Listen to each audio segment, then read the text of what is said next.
This week on Bullshift, the podcast, environmental activism and personal finance. How are they similar? How are they different? And what can you do to help move the ball forward so that you can protect yourself and ferret through the misinformation that might exist in order to have a better outcome for you and your family? Our guest this week is Burkhard Mausberg. Burkhard is the leader. He's a leader in Ontario's environmental sector, and he has worked for charities for 36 years. He's currently president of the Small Change Fund, which is Canada's only charitable crowdfunder. He's previously been the founding CEO of the Greenbelt Foundation and directed programs of the Ivy Foundation. He studied environmental science at the University of Waterloo and the University of Toronto, where he is also taught. Burkhard, welcome. Thank you for having me. Like to begin because it's a bit of an odd thing for people listening. I thought this is a personal finance podcast. Why do we have an environmentalist on? And we'll explain the linkages in a few moments. But I'd like to begin, if you could. I'd like to ask you to begin by talking a little bit about what you're doing currently at the Small Change Fund. Just a very quick overview. Yeah, of course. Thank you, John. As you mentioned, Small Change Fund is the only charitable crowdfunder in Canada. And in fact, it was the first crowdfunding site per se. We came on board before GoFundMe, Indiegogo, Kickstarter, and all the other ones. And our goal as a charitable crowdfunder is to raise funds for environmental projects across the country. And these would be projects that are reviewed by our experts to make sure that they're meaningful and that they deserve the support of our platform. Now, I want to also ask if you can perhaps provide us with a very quick overview of what the mandate of your previous job was as the CEO of the Greenbelt. Certainly. I was the founding CEO of the Greenbelt Foundation, an organization that was dedicated to make the Greenbelt come to life. I started there shortly after the Greenbelt was put in play in 2005. And we did a lot of work with farmers, helping them get their product to market.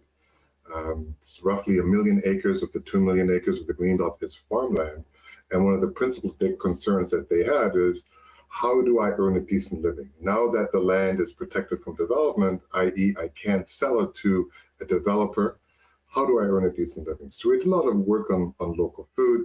We promoted a lot of the agricultural tourism activities, like the Niagara region, for example, is now part of the Greenbelt. We are growing world-class wines in that region. The Holland Marsh, when you go up to 400, is part of the Greenbelt. So the work there was really about making that landscape come to life. Perfect. All right. So again, people are going to say, John, why are you speaking with Burkhard? He's the environmental executive and crowdfunding and advocate, lobbyist kind of guy. And you're the agitator for financial transparency and professionalism. How on earth do those two things overlap? And the answer is, I believe, that we both have to stand up to vested interests. And I wonder if you could perhaps share a moment to talk about how in environmental causes, how you stand up to vested interests, because a lot of what I would talk about is standing up to big banks and insurance companies and mutual fund companies and their vested interests. Perhaps you could share a story or two or an anecdote of what it's like when you're up against the corporate interests that want to develop the Greenbelt and are opposed to the Small Change Fund. Yeah, and there's lots of scars you have developed after 36 years of doing this work, in part because you're asking people and companies to change. It's very similar to what you do. And change doesn't come easy, particularly when you have corporate or financial interests at stake. Again, very similar to you. There's been a couple of situations. I'll tell you one, a very specific event that sort of scared me at first. I went to a convention, and the convention was for various developers that included sprawl development, high-rise development, including builders, including planners and architects. And it wasn't a big affair. It was actually in the Niagara region. It wasn't sort of in Toronto. It wasn't as big. It's maybe 100 vendors at most, or maybe even 60 vendors. And by that point, I'd become known as Mr. Greenbelt. I had a recognizable face, and people started to engage me.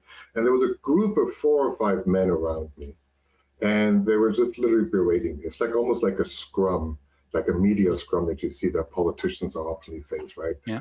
30 cameras in front of them, and questions being peppered at them. And it got pretty intense. And I stood my ground. And at one point, somebody said, "If you don't stop talking now, I'm going to kick your teeth in." And I'm thinking, WTF? Really? Someone is threatening me physically? And all I could think of, John, was saying, "That's not very Canadian of you." And I walked away. Right. And it's funny because I've had a few articles in the national press in the past week or two asking advisors to think about what their preconceived notions are, and asking consumers to think about what they can do to maybe be a little more reasonable in what their expectations are. And the problem is vested interests do not like being threatened, and they don't like gadflies coming around and asking questions and pointing out presumptions and ways of doing things that might not necessarily be good for their bottom line. And that's truly unfortunate. We just had a storm here in Toronto on Tuesday, and it was pretty severe. It made national headlines. It actually got some news internationally. And it was not just a storm, it was also a flood. And where I live in the West End, there was also a power outage. There are lots of people who are still inclined to deny that climate change is even a thing, that it's even real. When you come across corporate interests that are so brazen as to engage in what I think can only be called misinformation, knowingly saying things that are not true, what's your response to that? Well, it depends on the context, and it depends on who says it. And I would, before I answer that question, I would divide the universe between sort of the optimists are distinct from the climate deniers. The climate deniers are clearly avoiding science, they're avoiding evidence, they have their proverbial head in the sand, and so on. And often when I encounter folks like that, I ask them, "Do you use a phone? Do you have a small portable electronic device?" And I said, "Yes." So, well, that portable device only works because of science. So you obviously trust science, i.e. the phone is safe, the phone does its functions, you're using it every day, it meets its purposes. But that's based on science. In fact, there's an awful lot of science in a cell phone. So why are you not then believing in science when it comes to climate?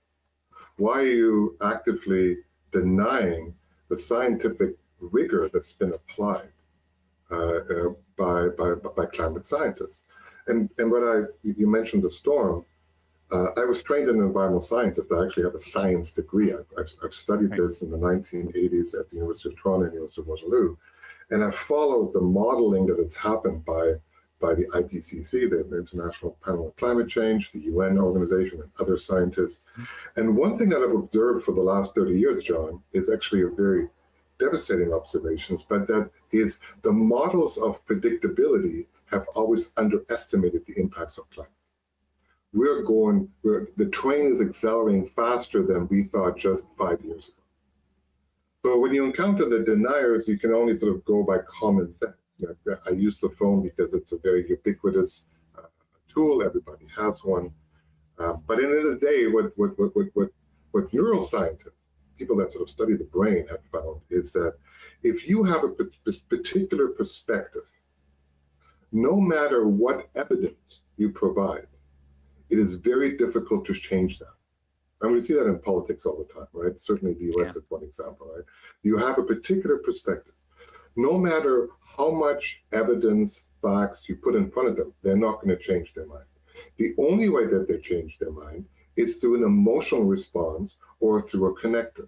So if your brother-in-law, if your drinking buddy, if you're a hockey friend tells you, guess what? I actually think this climate change is real. Only then do certain people change their minds. So, and there's a larger number of people that are sort of in that box, in that mental box, that no matter what evidence you provide them, they do not believe that climate change is happening. Reminds me of a term that's used in social psychology, which is cognitive dissonance. There are people that do not want to confront evidence when it offends their preconceived notions. The other thing is it's motivated reasoning, and people find ways to justify doing what they want as opposed to doing what the evidence shows them. And I think one of the challenges that you and I have shared is a desire to get people to, sometimes against their own wishes, recognize evidence, because sometimes evidence can be inconvenient and it can be sloppy, and people who are optimistic don't want to be told, because I'm an optimist. One of the things I talk about in Bullshift is, the subtitle is how optimism bias threatens your finances. I'm not opposed to optimism. I'm opposed to optimism bias. Optimism bias is when you tell people, I don't think bad things are going to happen. Bad things may happen, but somehow I'm immune. It's not going to happen to me. And people think that somehow they can skate through that. So what do you think can be done to help ordinary people? Let's say you're an intelligent person and you're trying to decide with regard to whether or not the Greenbelt should be developed, whether or not small change can actually make a big difference, whether or not there are concerns with regard to finance in terms of the negative correlation between cost and performance. What can you recommend to people as a hack to help them to think critically and to recognize evidence, as opposed to just a corporate con job that they might be getting and not really contemplating much about? Well, at the end of the day, it's about engagement. At the end of the day, it's about you doing something. And, the green movement has sort of evolved from just the recycling box, or turning off the light, or switching your light bulb. These are all great things, and all things that need to be done. Where we find the greatest impact is when people get involved in a deeper level and in a more consistent level. So, for example, let's take the Greenbelt example. In November of 2022, Premier Doug Ford in Ontario said he would open up the Greenbelt and he would take certain chunks of the Greenbelt to use for housing. The claim was that we didn't have enough land, we needed to open up, we increased supply, and thereby the price will drop. There's a whole bunch of mistakes with that, but very factually. In November 2022, and now in July 2024, we still have land which is the size of Mississauga ready for development. 88,000 hectares, whatever the number is. But it's the size of Mississauga, essentially. We didn't need to open up the Greenbelt. And as the evidence has showed with the reports by the Integrity Commissioner and by the Auditor General, both are independent offices reporting to Queen's Park, that there were all kinds of mischievous activities going on where particular developers got preferred treatments. And if you look at the timeline of these events, it took the Premier a long time to reverse his decision. And I would argue with you, when he did reverse the decision, it is not a coincidence that he did so at a caucus retreat in Niagara Falls. For those of you that are sort of news nerds, you may remember the Premier very solemnly speaking in front of his whole cabinet, just standing there under the sun in Niagara Falls, pardon me, apologizing for having broken his promise, because he had promised repeatedly not to touch the Greenbelt. Well, the reason that I don't think it's coincidental that it was at the caucus retreat is that groups like ours, we actually organize people to protest, to actually go to MPP's offices, particularly ones of the governing party, close to or in the Greenbelt, to say, this is not right. We don't need it. We have enough land the size of Mississauga. This Greenbelt is sacrosanct. It's always polled at the most popular environmental initiative over its existence. People love it. Please don't do that. We organized 84 of those. We printed 20 or 30,000 of those lawn signs, keep your Greenbelt promise. The point is, if we hadn't had that engaged populace, if we hadn't had people willing to go to an MPP's office to say, this is enough, hold up a sign, do it all the time, don't stop, I'm not sure that the reversal would have happened. Sure, all the other stuff around it, the Auditor General's report, the Integrity Commission report, the incredible news coverage by the Toronto Star and the Narwhal in investigative journalism, all were really helpful. But I would suggest that if people really want to encourage and get change, you have to become politically involved. It doesn't mean you have to be biased. And I always say to my Tory friends, right? Because the Tories have taken, both federally and provincially, have taken a bit of a hit on the environment, right? The carbon tax with Pierre Poilievre, even though conservatives have always called for market mechanisms when it comes to making change, they didn't like the direction and control of rigid regulation. They said market mechanisms are a more efficient way of bringing about change. And it's true, you make something more expensive, it's going to get useless. But the Tories have received a great deal of negative press, both provincially and federally, of the treatment of the environment. But you have to remember, it was Brian Mulroney that was once voted the greenest prime minister ever on a panel that included Elizabeth May and Rick Smith and really high-profile environmentalists.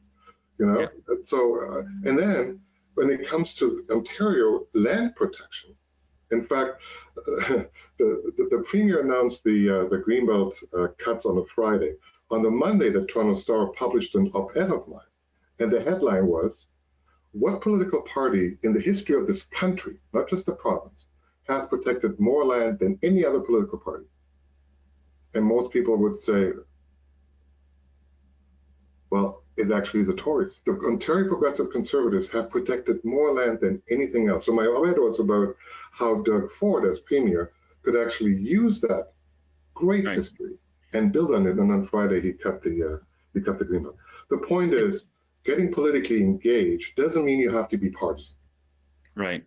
And it's ironic that you mention the progressive conservatives and the conservatives, because conservation is something that you would intuitively associate with a conservative party.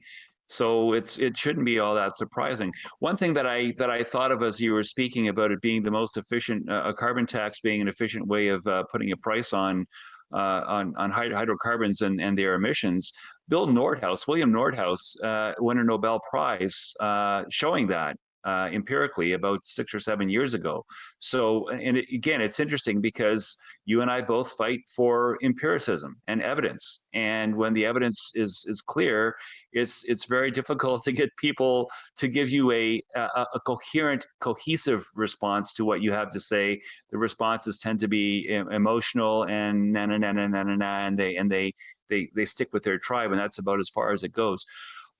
Would you go so far? I would go so far, but I don't know how many people like you would agree that there may actually come a day when big finance is thought of as being not too radically different from big oil or big tobacco in terms of what it's done to obfuscate and protect its own interests to the detriment of the wider public. Do you think it might actually come to that down the road? Good question. Perhaps. I mean, if you look in Canada, RBC, the Royal Bank of Canada, just last year, turned out to be the largest investor of oil and gas in the world. It wasn't just in Canada, in the world. There's still a great deal of money to be made in fossil fuels, both the extraction and its use. Certainly, if we didn't have the banks financing these sort of explorations and developments, we would have perhaps a different industry. Some banks are doing better. The National Bank, if you look at the National Bank, for example, as a bank, its fossil fuel investments are going down while its renewable investments are going up. They're going in the right directions. There is a very active banks campaign that is happening with the climate activists that may or may not show success. There are various bills at the Senate that have been introduced to make the finance industry more responsive. I don't know the industry as well as you do to sort of make that statement per se, but it's also an industry that can change fairly quickly, right? It's an industry that on some instances can turn on a dime when it has to. You'd think so. So here's my observation there: when it has to, but when it doesn't have to, it can drag things out for a very long time. There was a research paper that came out in the mid 1990s, written by a lady by the name of Gloria Stromberg, talking about the need to or the validity and the utility of getting rid of embedded compensation in mutual funds. That paper came out in 1995, the first edition, and she did a follow-up paper in 1999, I believe, and we didn't actually get rid of embedded compensation in mutual funds until just 2 or 3 years ago. So it took literally more than a generation to do something that was self-evidently conflicted. So, and it's funny because I'm a person who has written briefs to regulators and to people who try to move the industry forward. But my experience is that my industry is very much captive to the product suppliers and product manufacturers and distributors. And the voice that has the hardest time being heard is the ordinary consumer, which is why I'm so jealous of you, because you actually managed to bring about change in your industry. And I think that's just wonderful. So hats off Well, to you. thanks. Burkhard, I want to end the way I always do with two things. The first is the section that I call "That's Bullshit." If it was up to you, what would you point out to that maybe I actually ask people usually what's wrong with the financial services industry, but if you can point out something that maybe we can learn from your advocacy background, that would be good too. What can you point out what's wrong that you think can be changed? Good question. I'm going to focus on linking it to the housing crisis because there is two concurrent crises. There's clearly a housing crisis and there's clearly a climate crisis. And I will tell you that if I could have a magic wand, I would not allow any more sprawling development. Number one, sprawling developments, these are the huge single-family homes, car dependent. There is no jobs nearby, very few stores nearby. That kind of development, when you drive up the 400, you see it go. And for two reasons. Number one is it's the most destructive when it comes to climate. And number two, it's the most expensive. And this is where people always scratch their head. Why is it more expensive? Well, think about it. If you put 2 units an acre and you tax it, or you put 20 units an acre and you tax it, well, who's going to end up paying more taxes? And the reason that Mississauga is now has one of the largest property tax increases is because way back, Hazel McCallion always said, we don't do any tax increases because she funded everything with development fees. Well, now that the pipes are breaking, the roofs need to be replaced, the roads need to be replaced, the tax base is disproportionate to where, in the interest of public interest. So number one, I would say, when it comes to building, we need to intensify and we got to get rid of sprawl. Number two, when it comes to climate and what I would call, where we need a radical bullshit is the acceptance of what is real. Like we saw the storm, we saw the forest fires live. Remember last year when the New York Post blamed Canada for the orange glow in New York City? Mm-hmm. How much more evidence do you need to see to actually say we need to take radical action? Right. Okay, so that brings me to the second half of what I ask, and that is shift happens. If it was up to you, how would we get people to take these steps that you're talking about? How do we physically make it so that the change that you talked about happens? I think as I told you, I'm a scientist and I'm a nerd that way, right? And I think you're a nerd in your good way too. Yeah. It's a good thing, right? I find that a positive thing. I think the challenges we have as environmentalists, we need to become better storytellers. We tell them in terms of degrees change and the precipitation and fancy acronyms and really difficult to explain complex scientific evidence. I think we need to become better storytellers, that we need to tell the stories of the people that are affected. Who were those 800 people that died in the heat dome in Vancouver a few years ago? Right.